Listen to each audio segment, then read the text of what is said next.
When I was a kid, there was no internet, no computers, no information age.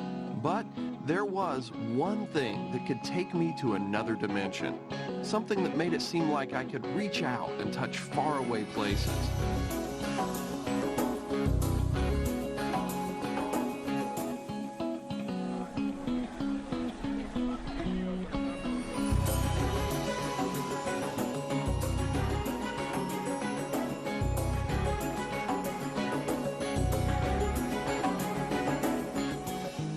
By the summer of 2008, it had been nearly 30 years since I'd looked through a Viewmaster. That's when I picked one up and a few sets of slides at a toy show in Knoxville.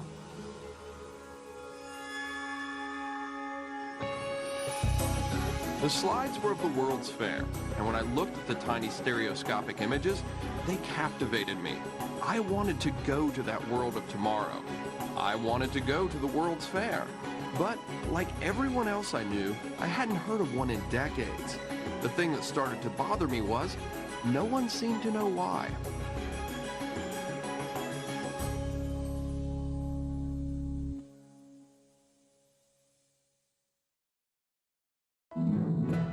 There was a time when the world came together for an event that inspired all who witnessed it, and they called it the World's Fair.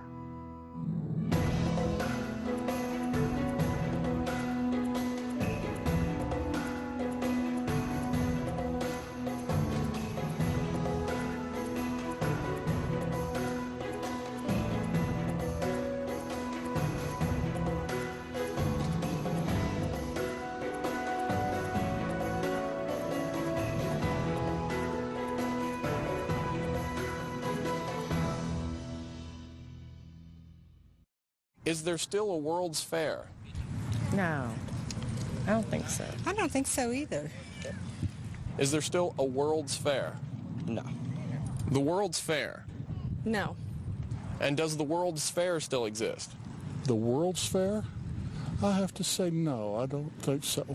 What can you tell me about the World's Fair? Not a whole lot. Last one I knew was in Brooklyn, where the whatchamacallit, they had the big towers. I really don't know much about it historically. I had a discussion with my grandfather about it at some point in my life. I know that. Any idea when the last one was? I have no idea.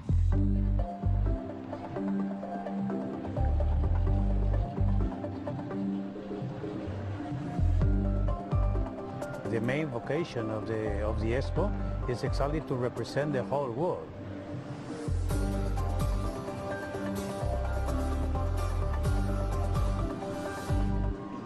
You have in front of you many different ways of living and also of creating the future.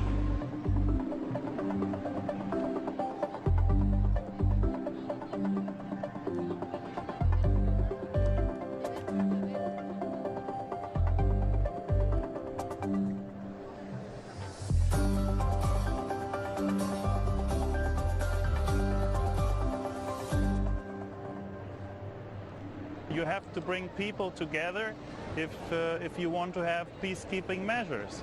And you cannot have the people traveling all around the world to visit each country. That's not possible. So making a fair like this brings knowledge about the countries to each person. It's true that after 2 or 3 days it is possible to have a very complete vision of the world. No? An expo is a big gathering of the humankind around a relevant theme. But an expo is not an international conference. It means an expo has to appeal not only to the intelligence or to the knowledge of the people, an expo has to appeal to the emotions and to the heart of the people.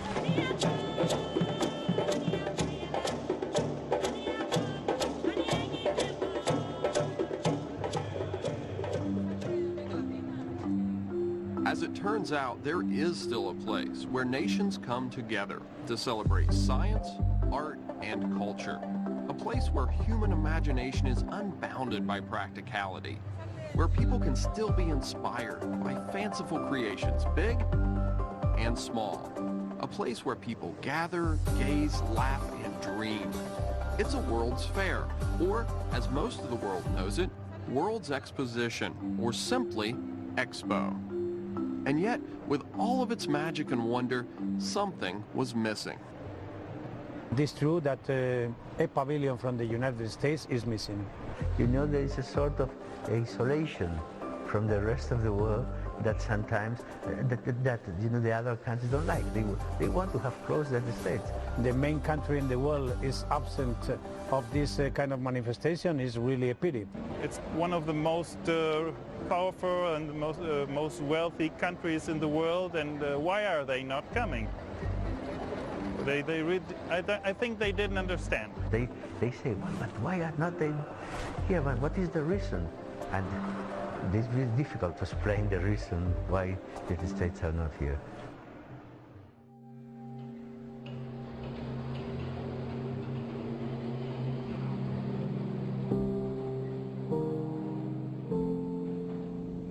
Visit Hanover, Germany, and you'll find the ghostly remains of what was billed as the first great fair of the 21st century.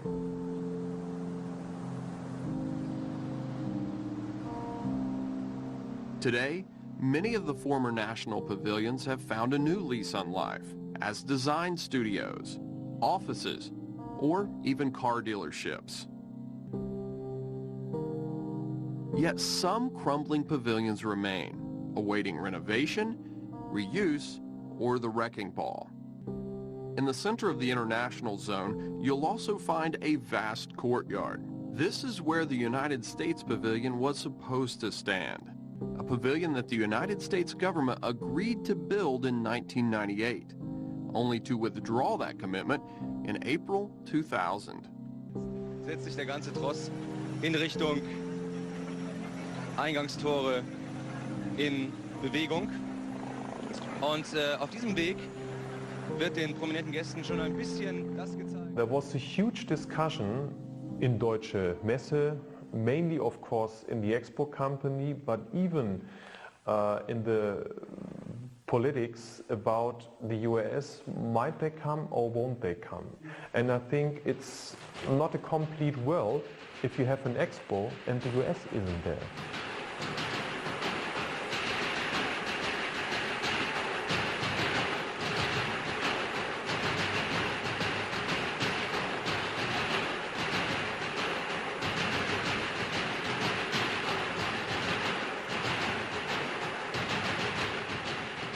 In 2000, we signed up for a substantial participation, wrote the letter of intent, and then, of course, had to withdraw because there was no funds. We had no official participation at all, you know, to the great dismay of the Germans, who joked that the United States was represented by McDonald's.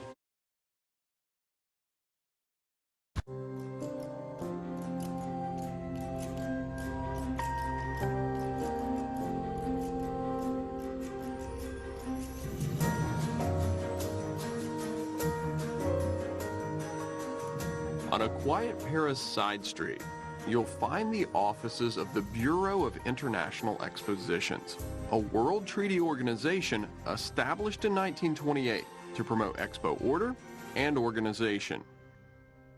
20 months after the close of Hanover's Expo 2000, a letter arrived here.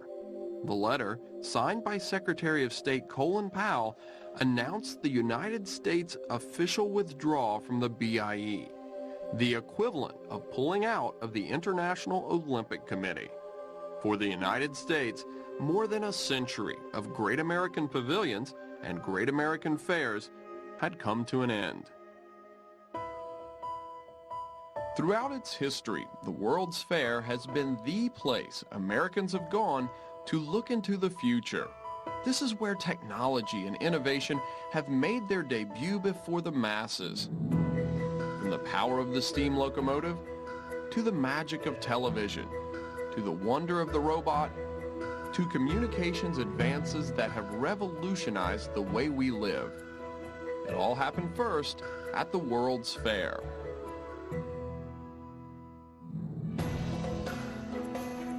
But the fair is more than just a science show. It has not only reflected, but shaped American pop culture. Judy Garland sang about it. Elvis made a movie about it. It's where staples like the hot dog, hamburger, and ice cream cone were popularized. It was, quite simply, the showcase of what it meant to be an American. Tailored for your needs of today and tomorrow, bringing together all people in a new era of understanding. The Smithsonian had a large part in early World's Fairs in terms of developing scientific exhibits.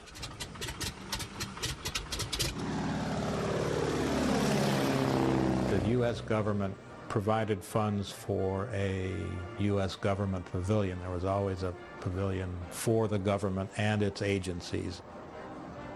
It's difficult for me to imagine the United States as we know it without the history of World's Fairs. And one of the most remarkable moments, I think, in the 20th century is in 1933. Chicago organizes a World's Fair called, of all things, the Century of Progress. And right across the 1930s, amidst the worst economic times the country had ever seen to date, you have World's Fairs in Chicago, you have them in Dallas, you have them in San Diego, you have a small one in Cleveland, you have them in New York, and what people always forget is the spectacular World's Fair on Treasure Island. On an island in the middle of San Francisco Bay, you can still find the remains of one of America's great pre-war fairs. Most of what once stood here is lost to the wind, to the waves, to history. But one grand building remains, as well as a handful of people who remember the magic of what was known as Treasure Island. It was still a thrill to cross the Bay Bridge, and then to circle down on the island and come to this quite magical place. Was impressive even for a 10, 11-year-old, which is when the first year I saw the fair. I couldn't get enough of it. The fair was beautiful to look at. The flowers were wonderful. The pre-war smogless sunshine was beautiful and bright. The fountains were terrific. The buildings were exotic. And then there were all the exhibits. And no matter where you went, where you moved, there was something to learn. People had the illusion that they knew everything after they'd gone to a World's Fair.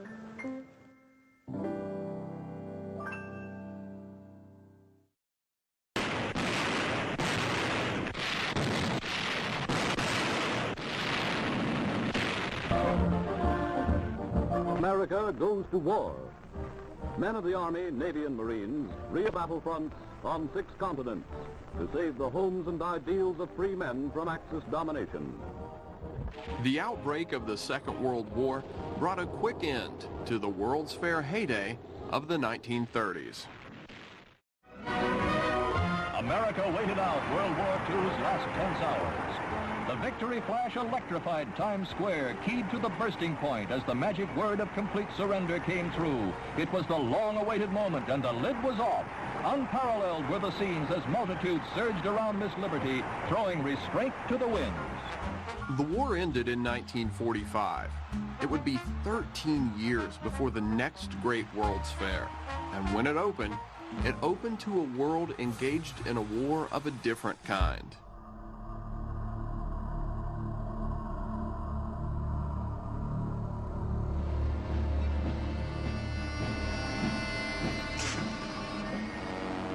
And so an iron curtain fell across Europe, an iron curtain dividing the free world from the slave world. The Cold War presented the United States with a fairly well-defined and clear enemy.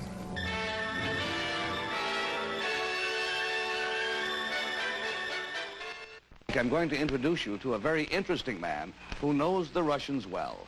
He is Charles T. Vetter, a training officer with the United States Information Agency. Today we're more than ever called upon to compete and recognize a competition in the field of ideas. I think it was after World War II and the onset of the Cold War that the U.S.A. took over management of American exhibits at foreign fairs. The fair is Europe's greatest tourist attraction. Tens of millions are expected. The throngs that pour in on opening day flock to the American and Russian pavilions. This frosted glass rectangle proudly exhibits Soviet achievements in science, especially the Sputnik. But Russia is outrivaled by the graceful American pavilion, which emphasizes everyday living, U.S. style, from the New York skyline to the kind of fashions worn by American women.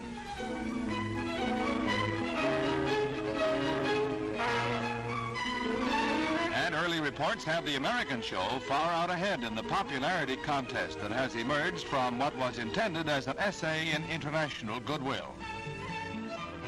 The United States Information Agency was an agency of the federal government whose job it was to disseminate information about the United States and its government and its people. It was a time when the United States felt a need to win the hearts and minds of people elsewhere in the world. Various fairs, starting with the Brussels Fair in 1958, had been occasions where the United States could showcase what their accomplishments and goals and values were, as opposed to their Cold War rivals. The sweeping roof of the USSR building shelters an ambitious exhibit of Soviet space achievements and emphasizes the progress made since the revolution 50 years ago. The United States Pavilion, the story of the blending together of many peoples and many cultures into one nation. U.S. pavilions and World's Fairs had become weapons in America's propaganda war. And, as weapons, they flourished.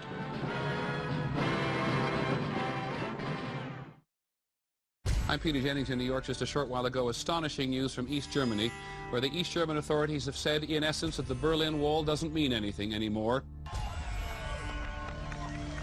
With the fall of the Berlin Wall, I think a lot of the energy, a lot of the momentum behind that effort collapsed.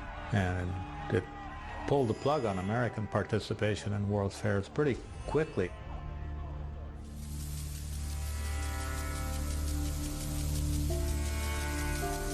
The anti-fair movement in Congress was begun, I think, by this congressman from Iowa who was chair of a subcommittee on appropriations for these sorts of things and was kind of xenophobic about the United States and didn't like foreign countries and didn't like to go to foreign countries, didn't see any reason why the United States should do anything in concert with foreign countries that it didn't absolutely have to do. I went to Congress in 1959, and I was on the Appropriations Committee in '62. That's when I went on, the year of that fair.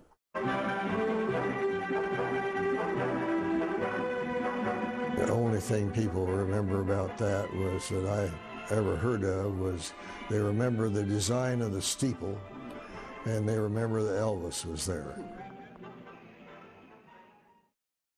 Was it interesting? Did it captivate you at all, the thought of it? It just sounded like I was an exhibitor at the Iowa State Fair for several years, so it sounded like it might be something like the Iowa State Fair, but not as good. For the good congressman and his buddy Senator Hollings to believe that an exposition is nothing more than a state fair, either they never went to Montreal in 1967, or they're just blind. The largest World's Fair ever, Expo 67. The international Twin Island Wonderland is ready for its gala opening ceremonies. Host Canada is among 62 nations who have built 100 pavilions on the 1,000-acre site of entertainment and education. The multi-million-dollar fair is spread over 2 man-made islands in the St. Lawrence River. The fair marks the 100th anniversary of Canada. It will run for 6 months. It's expected that some 35 million people will come to the exposition. Spectacular fountains, curving, sweeping towers and minarets, majestic waterfalls combine in a feast for the eye. That was in Canada. One of the things that happened was that when the fair was over, they had no agreement how to dispose of the building, and we ended up paying, I think it was $9 million. We were at their mercy. You got to, if you're in a foreign country, pay whatever you have to fulfill your obligation. The first lesson was from Canada was you'll want to know the full cost of a package before you enter into it. And the second one then was don't depend on private money if you're obligated to pay the money if they don't pay it. The question of national financial obligation for fairs would come into the spotlight 17 years later as New Orleans hosted the world at the 1984 Louisiana World Exposition. By nearly any measure, the 1984 New Orleans World's Fair was a disaster, opening just 2 years after the Knoxville Fair and competing with the '84 Los Angeles Olympics for the public's attention. Attendance was far below expectations. Soon, paychecks for fair employees started bouncing. The federal government was forced to step in to keep the gates open. When it finally closed on November 11, 1984, no one would have imagined that the United States would never again host a World's Fair. With a sense in the 1990s that we're number one, that we really don't have to work very hard to earn the respect of people around the world anymore. With that sensibility came a loss of dynamism. The wheels really began to come off in Seville in 1992. The island of the Cartuja, a large tongue of land surrounded by the two arms of the Guadalquivir, packs into 6 months all the imagination contributed by hundreds of countries to the last Universal Exposition of this century. The 92 exposition in Seville was really quite good. For a moment, we had a United States pavilion that would have been commensurate with what the United States had done at previous external expositions. It was under the United States Information Agency, and we appropriated the money to start the planning. We beat out another 8 or 9 teams and were awarded that project. Well, they came into the subcommittee then the next year to get more money. And we hadn't gotten past conceptual design when they broke the news to us that there was no government money available. So we said, you got to have a plan that we can live with. And that was, I knew that was death, because it's impossible to raise money privately for a project where your own government isn't putting any money into it. We were going to be obligated for, we didn't know how much, 40, 50, 60 million, if they didn't raise the money, and we couldn't depend on them to raise the money. In the end, you know, the agency went out and discovered a couple of inflatable rubber domes that had been sitting in storage somewhere in Washington. And they brought those out, put them on a piece of property. Some film was shown in one, and then they had people throwing basketballs into a hoop to show American sports or something. It was just terrible. It was embarrassing. If you're an American, you know, you ran as far and as fast as you could. That was the same year when the legislation happened that has forbade U.S. tax money to be used for world expositions. In 1992, Congress passed a bill restricting the use of taxpayer money for the development and operation of World's Fair pavilions. Many people today use this bill as justification for the lack of public money towards the U.S. World's Fair effort. The whole issue of whether the U.S. government can fund starts this story. I mean, and it's not the only reason that the U.S. has had a failed process, but there is a bill was passed in the early 90s restricting the ability of the State Department to fund this. In April or May of 2009, I received an email from a PhD researcher at the Congressional Research Service asking me if I had the text of these various bills. It's not good if the PhD researchers at the Congressional Research Service are contacting bloggers in Shanghai to try and find out what the, what the status is of this law. In 1999, with the Cold War won, the United States Information Agency was disbanded. The Department of State would now assume many of its former responsibilities, including management of the U.S. World's Fair effort. And while Congress acted to ensure no public money would be used to fund U.S. pavilions, the State Department took aim at the BIE. I spent the last 23 or 4 years of my professional life at the Department of State in the Bureau of International Organizations Affairs. There was difficulty finding funding for it, and I had heard that Congress was not appropriating its annual assessment. Now, mind you, the annual assessment for UNESCO was in the range of $50 million. Now it's $67 million a year. The annual assessment for the International Bureau of Expositions was $25,000 a year. I was on the worker bee level, and it fell upon me to draft a so-called action memorandum to the Secretary of State as to whether we would withdraw or not from the International Bureau of Expositions. I had to find out who I could deal with, and that was one of the problems.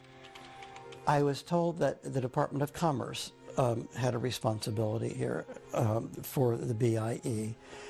But I remember tracking down through the various levels of commerce and finally finding someone, it was a woman, I don't recall her name anymore, but who basically couldn't have been less interested. Said, oh, we don't do that anymore. World's fairs are not important anymore, and the message given was, we don't really much care whether we withdraw from it or not.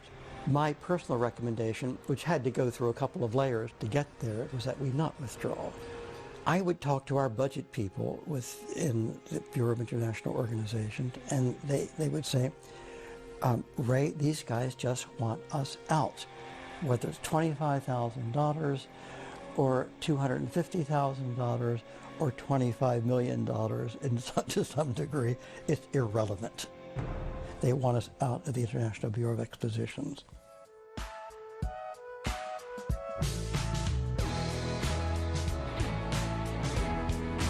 The United Kingdom is made up of more than 62 million people, and those people live in a country that continues to have an economic, cultural, military, scientific, and political influence on the rest of the world. The British address representing one of the world's great democracies in a very democratic way, by selecting its best and brightest architects and designers to face off with the honor of representing it, and funding the process. The process they followed, it was run by the Foreign and Commonwealth Office in conjunction with the British Council, who represent, British culture outside the UK. It's part of the procurement process throughout Europe. You're obliged for any public expenditure, works involving public expenditure, you have to advertise it. A number of firms applied. They chose 5. It was a paid competition, a nominal honorarium to the designers. Once that shortlist was drawn up, we were issued with a brief. The Foreign Office was really good. They made a project manager and a quantity surveyor available, so we could kind of test our idea in terms of if it was going to fit their program. How do you know how good you are until you put yourself against others in competition? Can you imagine the world of athletics without the Olympics? How would you know? I mean, you may be very good at school and you may be very good against your friends and neighbours, but until you put yourself against the world's best, you just don't know for sure, do you? So it's important that you do compete like that, and the expos are the vehicle for doing that. Our job was to try to do something special, because then you have to figure out what is the United Kingdom, and you kind of end up spiralling into all sorts of endless discussions of trying to figure out what's so incredibly unique about this country. For any nation, it's just a great way of showing what you're up to and showing what you've achieved as a nation, sharing ideas, and kind of branding yourself on on the international stage, which it's been just an incredibly successful medium for being able to do that. It is a process that secures, what should I say, a higher than, say, the base commercial level, because the people judging it are outside the commercial structure. I think there's no other way of doing it. Otherwise, how are you going to do it? You're going to get a prime minister say, well, I like the friend I met in the pub, and I think he can produce a wonderful design for us, and that's what we're going to have this year. It's unsustainable.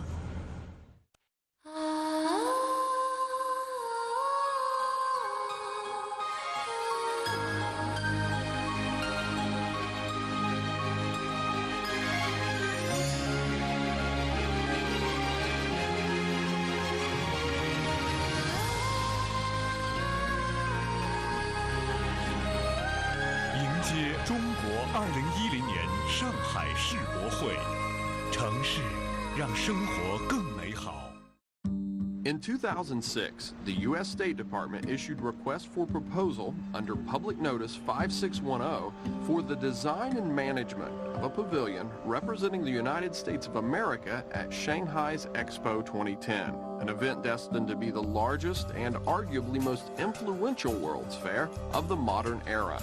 Unlike design competitions in the UK and many other parts of the world, this contest wouldn't be about ideas and inspiration. In the U.S., prove you can bring money to the table, and you win. There were a number of groups that applied for it. The last group standing was BH&L, Barry Howard, Leonard Levitin, and they had Frank Gehry as a part of that bid. We go down to Washington. There's 4 or 5 people in the room from the Office of Education and Cultural Affairs, and 10 attorneys who proceed to shoot us full of holes. Tell us all the things we can't do. And they said, well, we would have to approve every investor. The State Department talking. So why? Well, they said, almost all American corporations are up before the government being queried about one action or another, from Boeing to Coca-Cola. They proposed to me, well, why don't we do this and structure it the way we did it in Aichi? And I said, what, you mean use somebody else's money that's external from this country? Oh, no, make it seem like. In 2005, Aichi, Japan hosted the Japan World Exposition. As the United States struggled to organize a pavilion, it quickly became clear that funding limitations would once again derail the effort. As awareness of a potential U.S. no-show spread, Japanese organizers, led by Shoichiro Toyota, acted to save face and prevent a U.S. no-show. They put up $20 million. They filtered it through a guy who was their representative in the U.S., and what he did is he went to a number of U.S. corporations and gave them the money to donate to the United States government so that it would appear as though the United States Pavilion was paid for and sponsored by U.S. corporations. I'm not a businessman. I'm not a high flyer. I'm a designer. So I called my good friend Nick Winslow, and we had lunch. I laid it out for him. I said, I don't even know what's going on down there. I don't know what's going on. We're supposed to be the golden child, and I can't get anybody to talk to me. He says, well, you know, I got a friend of mine, a gal is an attorney in Washington I've known for a number of years. Her husband works for the State Department. Maybe I'll ask her if she can ask him to try to find out what's going on. I called Nick in October, and he said, I'm glad you called because we're going to get the U.S. Pavilion. I said, we are? No, he says, not you, me. I had been in touch with a close friend of mine here, a professional, who was one of the bidders on the U.S. Pavilion and was having trouble raising money. And so I knew that the previous bid had failed. So when Ellen called and said, what do you think? We decided to investigate whether or not it would be worth taking a run at. A condition of being able to receive a letter of intent was that you have all of the money in place. before the State Department would grant a letter of intent. And that was a criteria that, threshold that nobody could achieve. The letter of intent is basically the State Department's agreement with the group it authorizes to build, design, fundraise a pavilion. We then went through and we got them to agree to award us a letter of intent without having to demonstrate that we had all the money. So we got to play by a different set of rules. We don't know what the fundraising rules are that were set up by the State Department for Shanghai Expo 2010, the authorized group, in March of 2008. We set up our program largely based on what the game rules had been for Aichi. Originally, the action plan did not allow for the raising of money from foreign entities. At some point, that was changed. Somehow, magically, $500,000 appeared from somewhere. We were able to raise some seed money with some help from the Expo Authority, and that enabled us to bring on architects, designers, food consultants, sponsorship consultants, people like that. There is an action plan, but it's, despite repeated requests from me, other reporters, from private citizens, they won't release it. We weren't allowed to speak with any corporations until June 20th. That was the start date of our sponsorship program. And we had to have all the money, we had to have $84 million in hand by December. They couldn't get the project off the ground. There were dates extended month after month that had been set up as well. If we don't get this signed, sealed, and delivered by 1 April, we can't make the opening. And then it became May, and then it became June. And nobody seemed really to seriously understand what was going on. Ultimately, it was that incredible compressed time schedule that we just couldn't make. I mean, we were very, very close to a number of companies that wanted to sign on, very enthusiastic about it, and we just couldn't get the deals done in time. In October 2008, Shanghai Expo 2010 Inc., the U.S. World's Fair effort headed by Nick Winslow, closed its doors. The largest gathering of nations in World's Fair history would not include the United States. And with nearly 2 years to go before the opening of Expo 2010, the impact of a U.S. absence was already being felt. I talked to my Chinese friends about the U.S. pavilion situation, and when, this spring, when I told my friends I was working on, some stories related to the U.S. pavilion, they said, "Oh, that's great. What's the U.S. going to do?"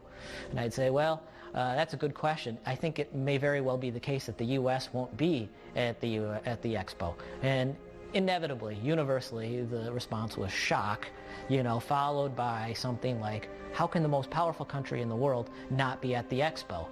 Because U.S. is a very important country in the world with a unique responsibility for world peace and development. U.S. and China are two among the 5 permanent members of the Security Council of the United Nations. This is a time we need to have a kind of building up of new image for all countries, especially for the United States. In China, a dinner party isn't just about a fun dinner party. It's about who you get to come to the dinner party. And if somebody doesn't show up, that's a snub. Not to participate. I'm not suggesting we have to host them. That's another step. But not to participate even is not showing the best face of the United States. And in fact, regrettably, I think it shows a rather closed face, a tight face, and possibly even we don't need it type of face. And I don't want to use the word arrogant, but perhaps an arrogant face. I think there's a very strong belief amongst your average Chinese that the U.S. is in decline and that China is taking our place. Whether or not that's true, and I disagree with a lot of aspects of that, that impacts our relationship with China, and that impacts our ability to be an effective communicator with the Chinese people. I mean, if you see somebody in decline, you're not going to necessarily, take their advice, want to respect them, and I think that's a problem. As 2008 drew to a close, with no hope of a U.S. pavilion in sight, Expo 2010 was shaping up as an international relations disaster for the United States. A debacle certain to play out across America's magazines, newspapers, and televisions. Or so you would think. I had not thought about the World's Fair since the summer of sometime in the early 80s. And I immediately remembered I was sitting on I-75 North, probably 30 miles south of Knoxville, Tennessee. All the windows down, and it had to be 98 degrees outside. And I was in the traffic that was trying to get into Knoxville for the opening of the World's Fair. And, you know, so I remember a lot about the World's Fair in Knoxville. We owned the newspaper in Knoxville. But that was the last time I thought about the World's Fair until you called me. We reach about a little over 10% of the U.S. population on television. We have a news service, Scripps Howard News Service, that reaches another 400 or so markets through partners, either newspapers or TV. Yeah, but it is just perplexing why if 100 million people are going to visit, somehow it doesn't, there's no viral event around it. I still think that's a really good question. Anything that attracts 100 million people would typically attract quite a bit of attention. Prior to my piece for The Atlantic, basically describing the origins of all the problems here with the pavilion, there had been one other story on the problems related to the U.S. pavilion, and that was from NPR's Louisa Lim. In just over a year's time, this is supposed to be the site of the U.S. pavilion for the next World Expo, which opens in May next year. However, so far, the U.S. hasn't been able to raise enough money in order to attend. I know other reporters who have wanted to write in depth about this, but they get real resistance from their editors. They say nobody cares about it. You know, somebody has just decided it's not worth our time. The question is, who is that? You know, who decided it's not worth our time? And then why haven't we asked them, why isn't it worth our time? When the U.S. stopped really funding these things and doing them correctly, and it really dates back to the 70s. I mean, I think 1970 was the last time that the U.S. really did it right. You lost a whole generation of people, you know, who might have otherwise been interested in this. Is this a story that's been missed? And if it's a great story that's been missed, if it's something that's important to the world and important to people, and if we've missed it, then we should be held accountable for it. I guess the question is it important? You know, maybe the U.S. is on the leading edge, and that this is an event that's created for a time gone by. Not attending foreign fairs or building lackluster pavilions when we do attend is a problem. However, there's another side to America's World's Fair story. We haven't hosted a fair since 1984, and as non-members of the BIE, we stand practically no chance of winning the right to host another World's Fair. To understand the price we pay by not hosting fairs, you have to make your way to the smallest U.S. city to ever have one. Before the construction of Expo, this was a railroad yard. It was kind of a blighted area. If you can imagine elevated railroad tracks with parking underneath, dark and dingy, and that's kind of how it was. The city was thinking, how do we clean that up? And the idea of a World's Fair came along. That was the big thing. We're getting a World's Fair. Spokane, Washington, site of the World Environmental Fair. Celebrating the birth of tomorrow's fresh, new environment. At 19, it gave me the opportunity, not being a world traveler, to have the world come to me and to learn and experience other cultures. It was quite a learning experience. We're going to show you a lot about Australia at Expo 74. We're going to show you about our ancient country and its beauty. We're also going to show you about some of the terrible tragedy that man has made on the earth. If Expo 74 had not happened, there would not be a riverfront park. That's my belief. Riverfront Park is literally Spokane's Central Park. Thinking of it as an event, active park in one sense, and also just a nice, quiet area with green grass, open meadows, and beautiful views of the Spokane River and the falls. It offers both. The economics of developing a downtown park like this and what it would take, I think it needed the dynamics and the push of a world exposition, because not only do you have local and state government involved, now you have federal government involved, and I think that's really what it takes to really do what it did.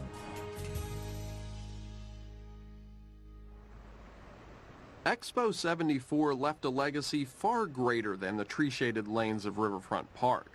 Its estimated long-term returns for Spokane is more than $700 million in trade and investment, more than 9 times the cost of the expo. And it's that, the World's Fair's unique ability to inject investment and energy into a community, that continues to interest cities in hosting the fair.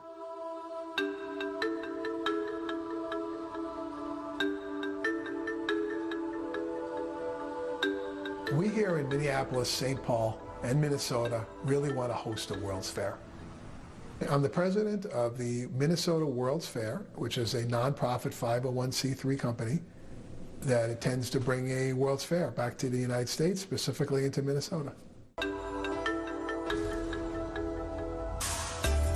In 1964, my folks, I was about 8 years old, my folks brought me to the World's Fair several times.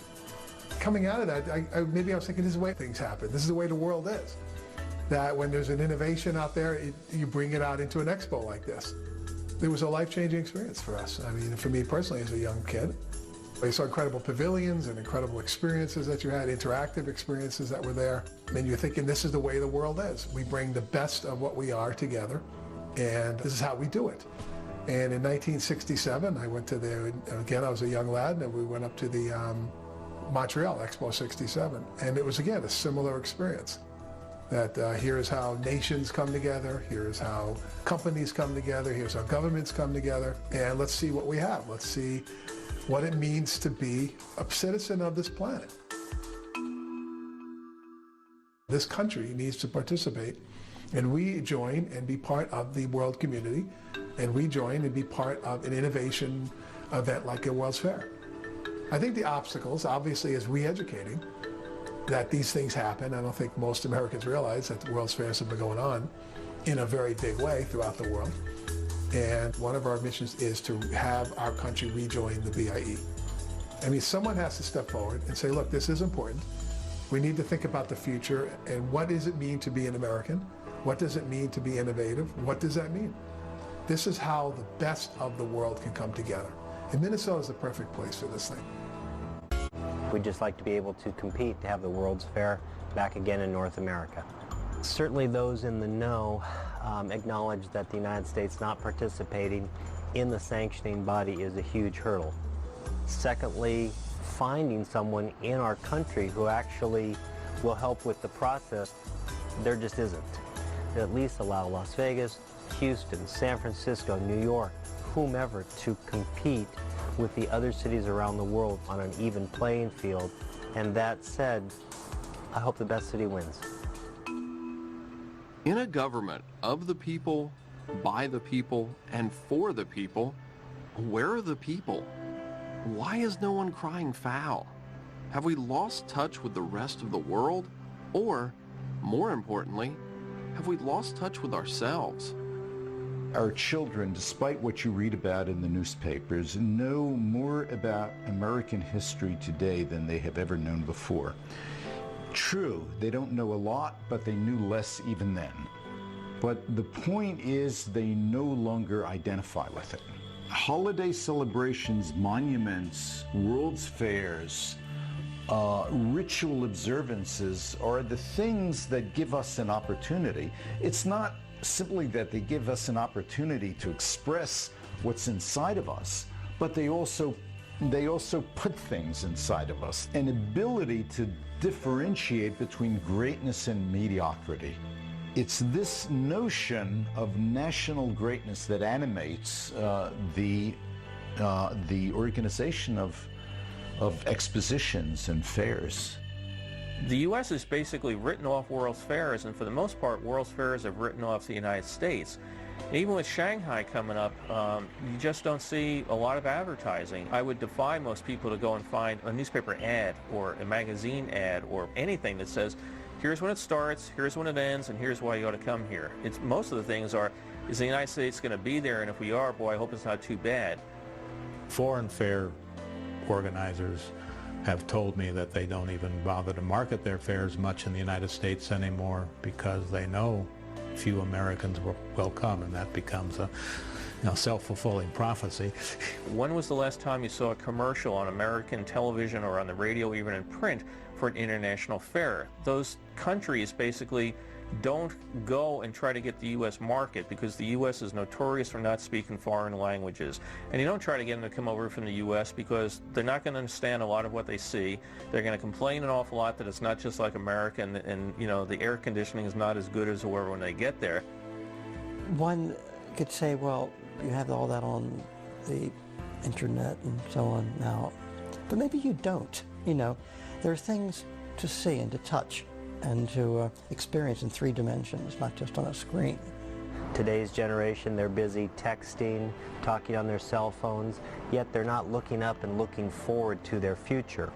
There are so many different cultures, people living the same human life as we do in so many different ways, approaching reality in so many different ways from the point of view of what they eat, how they interact with each other, what they wear, how they dress, how they take care of themselves, how they live, how they die. And there's so much to learn. And others are learning it and see the importance of learning it. And I think not to give that opportunity to the American public is to shortchange our public. I think government and our leaders have a responsibility to open the world. The world is changing, man, and this country has got to be part of that experience. Otherwise, we're going to be sitting in the corner with our thumb in our ear, and we can't let that happen. With just over a year before the opening of Expo 2010, the United States found itself in familiar territory. Committed to building and staffing a pavilion with virtually no time to design and construct it, and practically no money to get the job done. From October, January, absolutely nothing happened whatsoever. But the Chinese kept pushing. The China Youth Daily published a very potent and influential editorial claiming that if the U.S. were not in Shanghai, its commercial interests would be harmed, going forward. The notion that their largest trading partner would not be present was just totally mystifying and a source of obviously great consternation to the Chinese. They took it as a snub, that the rest of the world thinks we're worth coming to visit. Why don't you? So I mean, from that point of view, there's a lot of political pressure to get. In February, Mrs. Clinton made her first trip abroad, and it was to China. Despite all the other things she wanted to talk about, what the Chinese wanted to talk about was the U.S. participation in Expo. And she just got an earful. I think that they knew that it was her one shot to get somebody's attention, somebody who could do something about it. The administration got it. They realized that this was very important to the Chinese, that the U.S. not participating would be the equivalent of failing to show for the Olympic Games. They literally put it in those same terms. And what came out of that, apparently, was a commitment from Hillary Clinton that the United States would not only be there, but we would be there with a great pavilion. Hillary Clinton decided in March this was going to happen. And, there was simply, she was going to put her reputation. The minute she made that decision, everything started moving forward. On July 1st, 2009, attorney and Clinton associate Jose Villarreal was named Commissioner General of the U.S. Pavilion effort. The U.S. was now faced with signing a Memorandum of Agreement, or MOA, with the Chinese government. a contractual obligation to construct and operate a national pavilion at Expo 2010. I am the U.S. government representative as Commissioner General, but my role is somewhat circumscribed. I mean, my job is to provide oversight over the U.S. pavilion effort, but not to, get into the weeds, not to help select vendors, help select, architectural firms, construction companies, et cetera, et cetera, et cetera. That's all done by the nonprofit enterprise that is selected to build, operate, and ultimately dispose of the asset. U.S. Commissioner General to the World Expo Shanghai 2010, Jose Villarreal, representing the United States today in signing the World Expo Shanghai 2010 participation agreement, and in Shanghai, and U.S. Consul General Beatrice Camp attended the ceremony as an official witness. So we are well on our way to participating in the World Expo next year. The State Department had made it clear over really the couple years that it had done this that it was not going to sign an MOA until the funding was in place to actually do this correctly. That all funding had to be in place, all design work, everything had to be in place to do this. And somewhere along the line that changed. At the time that I was asked to do this, I think the private sector group, which is, I say private sector, it's the 501c3 organization that had been sanctioned by the Department of State to build and operate the pavilion, had modest success in fundraising. And when I say modest, I mean minuscule. Amounts had been raised or committed, probably less than $1 million. Toward a budget of $61 million, which is the budget that had been set. There is just over a year to go before the World Expo opens in Shanghai. China is spending $4 billion, that's twice the cost of the Olympics, on the 6-month-long international exhibition. 185 countries have said they'll attend, and the U.S. may be considering a loan from China to get there. I interviewed Nick Winslow in the spring of 2009. This is after they had restarted their bid. And said, we're back into this thing. And I asked him, how is it that you guys got back into this thing, after you left it, shut it down? That's what the email said.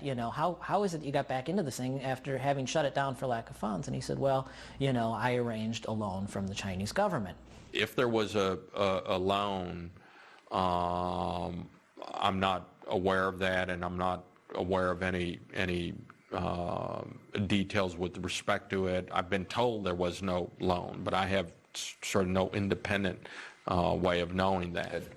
Actually, the way it really worked is the Chinese construction company put up the money to do the basic site work, with the understanding that we would then pick it up if the U.S. decided to move forward, or the Chinese would, the Expo Bureau itself would use the building for some other purpose if the U.S. did not go ahead.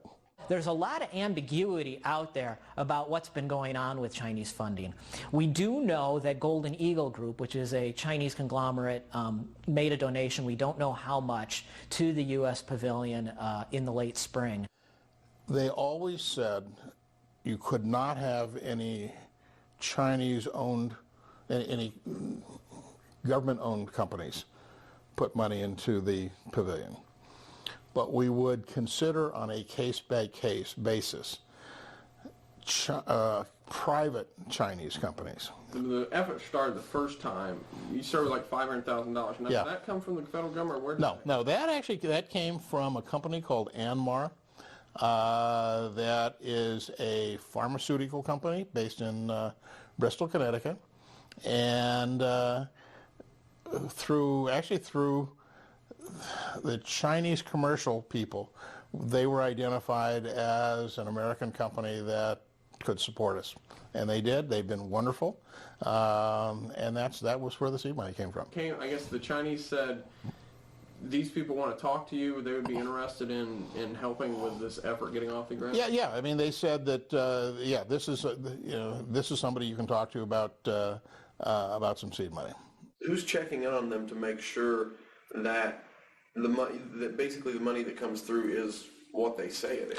Well, one of the things that I did immediately upon assuming my role is that I asked, encouraged, urged the organization to bring in some additional board members who could provide some independent oversight. As someone who has served on a number of corporate boards, both private and nonprofit, I have a keen appreciation for the importance of oversight. Obviously, the government can't raise money. They can certainly tell people how important this project is, and they've been doing so.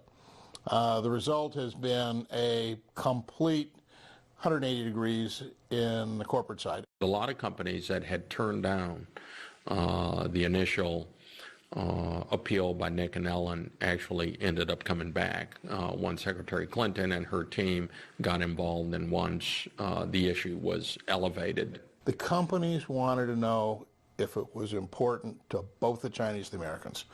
If it, it was very important that they understood this was a critical issue to everyone. Most of the visitors who show up at the U.S.A. pavilion are going to be ordinary Chinese who have had very, very little exposure to the U.S. No one's going in expecting that they're going to sell 10,000 more widgets in China because of this.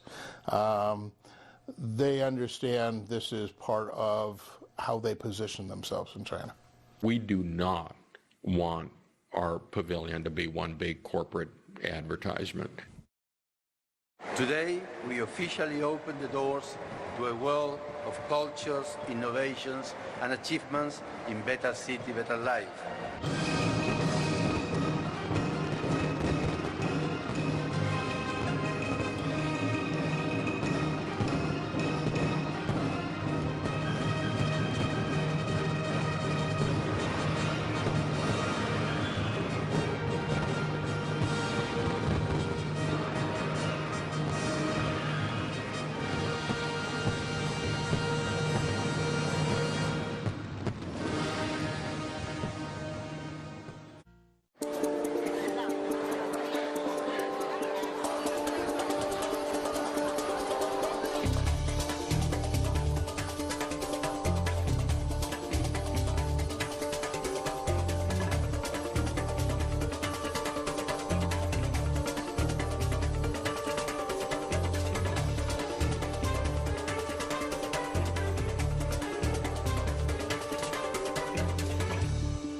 The troubled U.S. pavilion at Shanghai's massive World Expo opened today.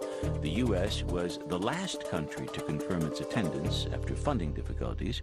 The building itself is controversial. To U.S. officials behind the effort, it is meant to resemble an eagle opening its wings in welcome. To critics, it looks like a car dealership. It is not a commercial pavilion at all. It really isn't. There have been some people out there on the internet that really don't understand what we're doing, that have been, firing some cheap shots at it. We have a Canadian architect for the U.S. pavilion, and I don't know how that was chosen. I assume, just based upon conversations with Nick Winslow in particular, they've been drawing upon Hollywood contacts to do this stuff. But why they chose a Canadian architect, I have no idea. I guess is it hard to find architects in the U.S. who have that full skill set? Yes, it is. Frankly, having somebody, I also really wanted somebody out here on the West Coast who I didn't have a time zone problem with. There are some people that we considered here in Los Angeles. At the end of the day, we didn't have time to go through a long, drawn-out selection process. It just couldn't happen. So frankly, I went with a guy I knew. It's that simple. I wouldn't have picked a Canadian firm to design it. I would have picked an American firm. I think that's one of the first things people ask. They say, wait a second, aren't there any American architectural firms that could have designed this? I say, absolutely. And so, but it wasn't my call. I came in after that decision, and many others had been made already. If you walk through this expo, you see some tremendous, examples of architecture, contemporary architecture and sort of heritage architecture. I mean, we all know the U.K. pavilion, the Seed Cathedral. That has become the iconic symbol of this expo outside of the China pavilion. One of the sort of sad ironies of this expo is the General Motors SAIC, Shanghai Automotive Industry Corporation, joint pavilion. When you walk into the GM pavilion, you're ushered into a movie theater with seats that tilt almost like a flight simulator seat, and shown this film called Shanghai 2030, which is a very, very high-tech, a lot of CGI, vision of what Shanghai will be like 20 years from now, highlighting General Motors products that are going to be a very big part of it. And these are very high-tech cars, they're exciting. It's almost like watching a sci-fi film. The film ends, the screens come down, and you suddenly find yourself in a much larger theater with people you didn't know were also watching the film, and in drive these cars that you thought in the film were just merely prototypes, in some designer's imagination, but now they're actually driving around the stage, and you have these dancers, and it's this very it's this bizarre and yet really sort of energizing exhibition of what technology will be, what technology can accomplish, what we as GM and SAIC as a joint venture partner have come up with for you, the audience, and it's what you have to look forward to in the future. Then you contrast it with the U.S.A. pavilion, where you have 3 films, one film which basically shows that Americans can't speak Chinese, the second film which shows that Americans have corporate sponsors who need to be in their films and don't talk about democracy or other American values, and a third film which is entertaining and very sweet, but doesn't seem to have a whole lot to do with American values at all. When you walk out of the last film, you're in this sponsor area where various companies that paid a certain amount of money are able to basically show off their wares. Intel has a little kiosk there. The New York Stock Exchange has a podium. And then you see a map of the United States, but there's only a handful of states and cities highlighted.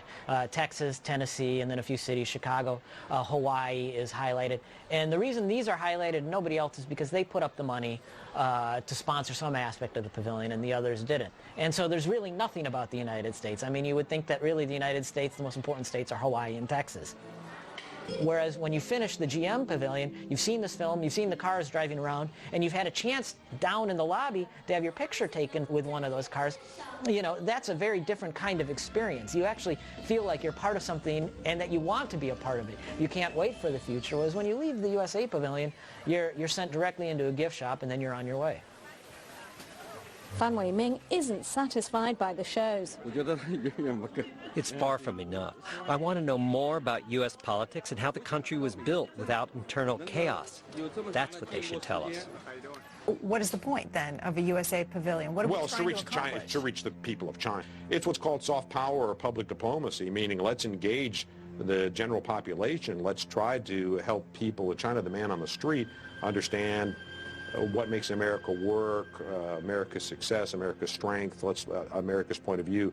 That way, when you come to problems or issues, I think you at least have a frame of reference as a baseline of understanding. Democracy isn't anywhere in there. Freedom isn't anywhere in there. There's nothing about diversity. The only values you really see expressed are sort of our embrace of corporate sponsors, and whatever this final film, The Garden, means, which I guess teamwork? I don't know, but you don't see American values reflected there at all. Frank Lavin explained why there wasn't any reference to freedom or democracy. We're not trying to be provocative or insulting to the Chinese viewers, he said. What does all that say about us? What does it say about them? At times, you almost feel like telling them you're Canadian. You know, when they start, razzing on the U.S. pavilion, and you have to say, well, yeah, I'm seeing it for the first time as you are, and it's really not exciting me either. It's disappointing. You want to do things, and you want to come out of there waving the red, white, and blue, and having people go, wow, that was the best thing I've seen. If the idea of a U.S.A. pavilion was to represent sort of our values and our creativity and what we are as a nation, it's a failure. I wouldn't wish this on anybody. It's been very, very tough. We spent an extraordinary amount of time and energy trying to raise the money. It just seems to me that there's got to be a better way. More than a year after it was submitted, the U.S. Department of State responded to Freedom of Information Act case F-2011-08423. This request sought documents and communications related to the awarding of a letter of intent to Shanghai Expo 2010 Inc., as well as disclosures on the funding and operation of the United States Pavilion at Expo 2010. The State Department's search resulted in the retrieval of 29 documents. The documents released confirm that Chinese Expo organizers facilitated the procurement of the $500,000 seed money used by Winslow's organization to initiate its effort. The papers also reveal that another design concept proposal was submitted to the State Department following the collapse of the RFP process. The identity of that group remains classified. However, this Freedom of Information Act request affords us a better view of the deep secrecy and possible corruption of the U.S. pavilion process by revealing just how much the government is unwilling to share. Of the 29 documents uncovered by State Department researchers, 18 were withheld in full, considered classified, public knowledge of their contents being considered a threat to the United States government. 7 more were released with excisions, large portions blacked out to maintain secrecy. Only 4 were released in full. The question of why the World's Fair Pavilion is a secret remains. What don't they want us to know? Why is a seemingly innocent expression of who we are and what we stand for rooted in such deep secrecy, destined to remain locked behind these walls?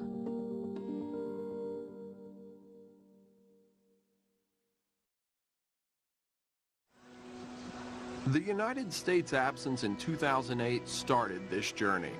In 2010, we were there, with a pavilion mired in controversy and widely criticized by nearly everyone who visited. And now, this journey to discover the world of tomorrow was nearing an end, with a visit to my 3rd World's Fair in 4 years. I knew that we had a pavilion. The question was, would it be inspiring, capturing the essence of America, its hopes and its ambitions? Or, as in Shanghai, would it be a shell, thin on meaningful content and rich with corporate logos? For 3 months in the summer of 2012, the world gathered in the South Korean port city of U.S.A. for a World's Fair. Every morning, tens of thousands of people poured through the gates to see the world.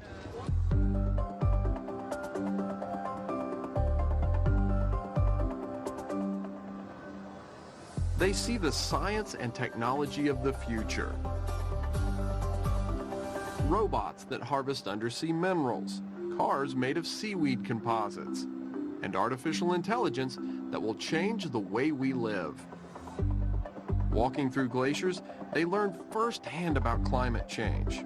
They visit the beach, dive into the sea, and experience the cultures of the globe. They see the wonders that have always been at the heart of a World's Fair.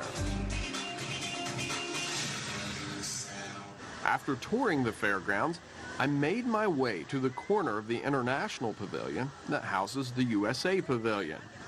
The first thing I noticed was the very short line to get into the pavilion. Once inside, you find yourself in a large empty room with 3 circular projection screens.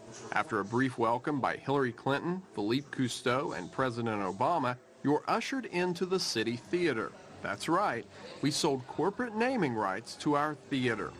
The lights dim and a film begins. The film shows coast around the United States, while a number of people say, "This is my ocean." And then, it's over. The doors open and the crowd makes its way past what pavilion organizers refer to as the third zone, a series of shining corporate logos and advertising. Then through the gift shop where prices have been slashed in an attempt to move merchandise, and the U.S.A. pavilion experience is over. There's no interaction, no hands-on, no examples of American science and technology leading the way. And the reaction of the people who pass through? Largely silence, blank stares, and swift steps carrying them on to the next pavilion.